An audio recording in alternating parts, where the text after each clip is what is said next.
Assalamualaikum warahmatullahi wabarakatuh. Saya Adistia Rahma, NPM 0017 dari kelas 2A Program Studi Bimbingan dan Konseling Universitas Nusantara PGRI Kediri.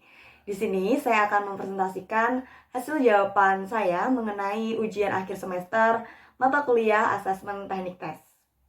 Untuk soal yang pertama, di sini saya akan menjelaskan mengenai konsep dan penggunaan tes minat dalam bimbingan dan konseling. Jadi, Crow and Crow menjelaskan bahwa minat merupakan hubungan dari daya gerak yang mendorong seseorang untuk menghadapi atau berurusan dengan orang, benda, kegiatan, pengalaman yang dirangsang oleh kegiatan itu sendiri.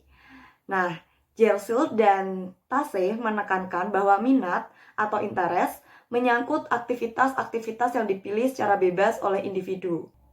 Sedangkan menurut Doyle Fryer, minat atau interest adalah gejala psikis yang berkaitan dengan objek atau aktivitas yang menstimulir perasaan senang pada individu. Nah, kalau kita perhatikan definisi-definisi yang telah saya sebutkan tadi, maka minat senantiasa erat hubungannya dengan perasaan individu, objek, aktivitas, maupun situasi.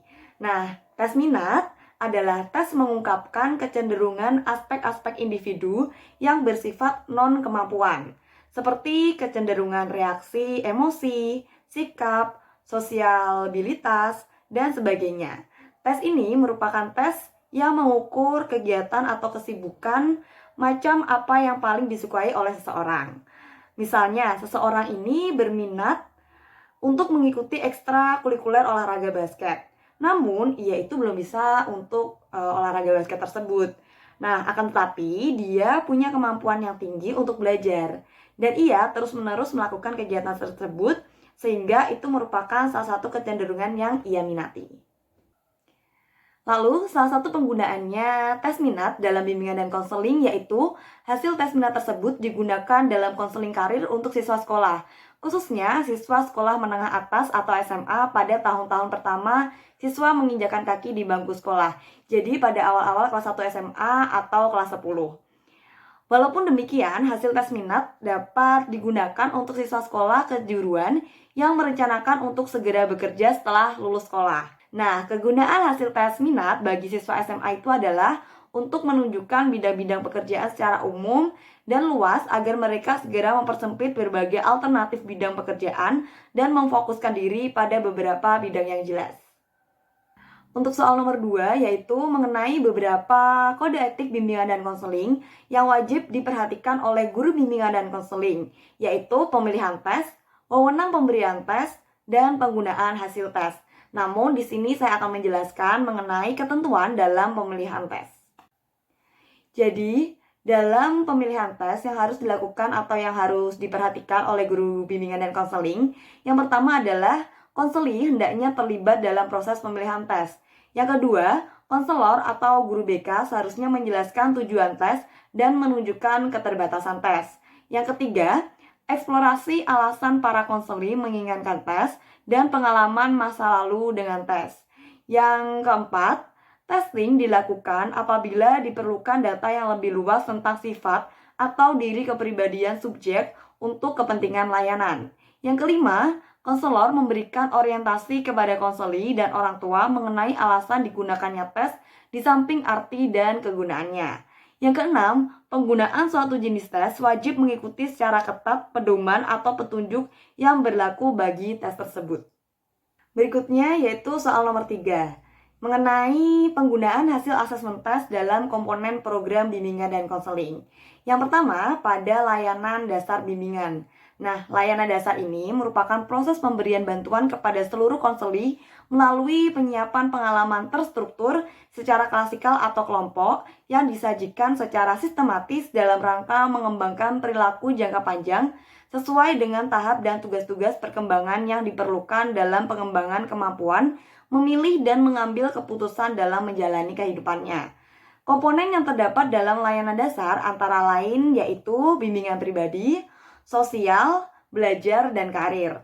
Pelaksanaan layanan dasar ini sangat memerlukan instrumen asesmen sebagai pijakan dalam pemberian bimbingan.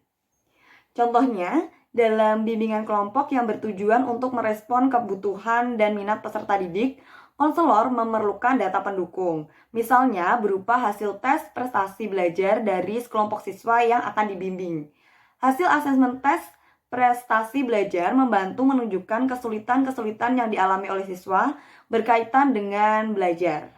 Dengan demikian, tes dapat dikatakan berperan sebagai alat untuk membantu konselor memahami siswanya dengan lebih baik dan menyeluruh, sehingga siswa yang dibimbing dapat memahami dirinya sendiri dan bisa mengambil keputusan secara tepat. Yang kedua, pada layanan responsif. Secara umum, keseluruhan layanan yang terdapat dalam layanan responsif memerlukan bantuan instrumen baik tes maupun non-tes dalam penyelenggaraannya. Penggunaan instrumen tes bertujuan untuk membantu konselor memperoleh pemahaman yang lebih baik terhadap siswa yang dibantu dari sisi psikologisnya. Dengan demikian, dapat dikatakan bahwa tes berperan dalam proses penyelesaian masalah psikologis siswa, selain berperan dalam penyelesaian masalah psikologis siswa dalam kegiatan layanan responsif, khususnya kegiatan layanan konseling individual dan kelompok. Tes memiliki peran sebagai data tambahan dalam proses konseling. Dalam buku Using Test in Counseling yang ditulis oleh Goldman pada tahun 1971, dijelaskan bahwa perencanaan, seleksi, administrasi, dan skor tes digunakan konselor dalam menyelenggarakan proses konseling. Testing dilakukan untuk memperoleh data secara objektif. Di sekolah, sebagian besar tes digunakan untuk memberikan tanda adanya hubungan konseling, menjawab pertanyaan, menyediakan informasi, dan mencapai tujuan pemberian testing. Oleh karena itu, testing merupakan bagian yang integral dalam proses konseling. Yang ketiga, pada layanan perencanaan individual.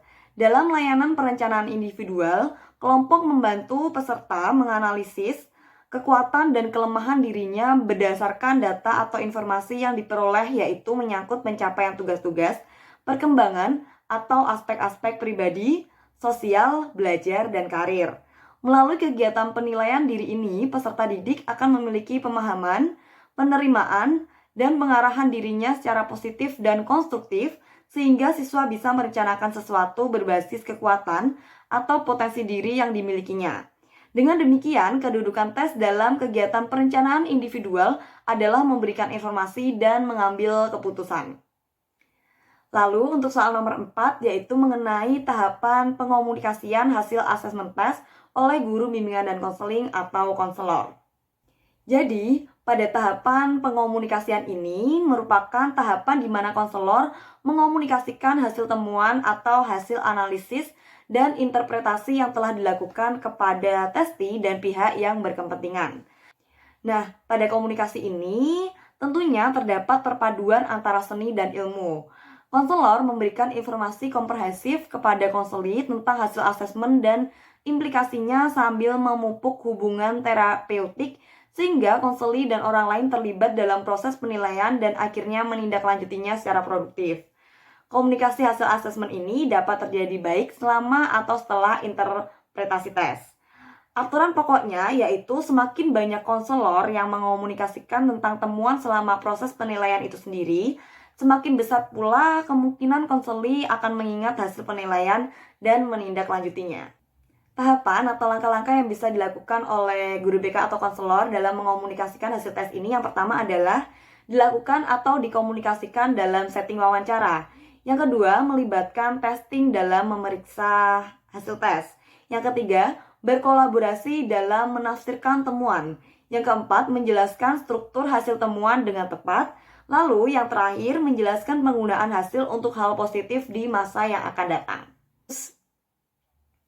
Lalu, hal-hal yang harus dihindari oleh konselor ataupun guru BK dalam mengomunikasikan hasil tes, yaitu yang pertama, pengorganisasian tes yang buruk sehingga hasilnya tidak terintegrasi secara keseluruhan. Yang kedua, penggunaan bahasa dan istilah psikologis yang sulit dimengerti. Yang ketiga, kurangnya integrasi antara hasil tes dan informasi berdasarkan data lain, seperti observasi atau catatan kumulatif. Yang keempat, secara sembarangan menggunakan data hasil tes konseli tanpa meminta izin terlebih dahulu. Yang kelima, mengomunikasikan hasil buruk dari pengetesan dan tidak dikolaborasikan dengan tes lainnya sehingga menimbulkan pelabelan negatif pada diri konseli. Lalu pada konferensi kasus, yang pertama, selain dikomunikasikan secara perorangan dengan konseli, hasil tes ini juga dapat dibahas dengan orang yang relevan dan peduli dengan konseli. Yang kedua, pastikan semua orang yang hadir diperkenalkan berikut perannya apa dan apa kontribusinya. Yang ketiga, sepanjang percakapan, konselor mendorong adanya umpan balik, diskusi, dan pertanyaan. Yang keempat, arahkan perhatian pada upaya kesejahteraan dan membantu konseli. Jika mungkin hasil tes menginformasikan bahwa konseli tidak baik. Yang kelima atau yang terakhir, gunakan metode bad news sandwich, yaitu dalam menyampaikan masalah siswa. Informasi positif, informasi negatif, catatan positif dalam mengomunikasikan pada orang tua. Sekian presentasi dari saya, terima kasih atas perhatiannya dan mohon maaf atas segala kekurangannya. Wassalamualaikum warahmatullahi wabarakatuh.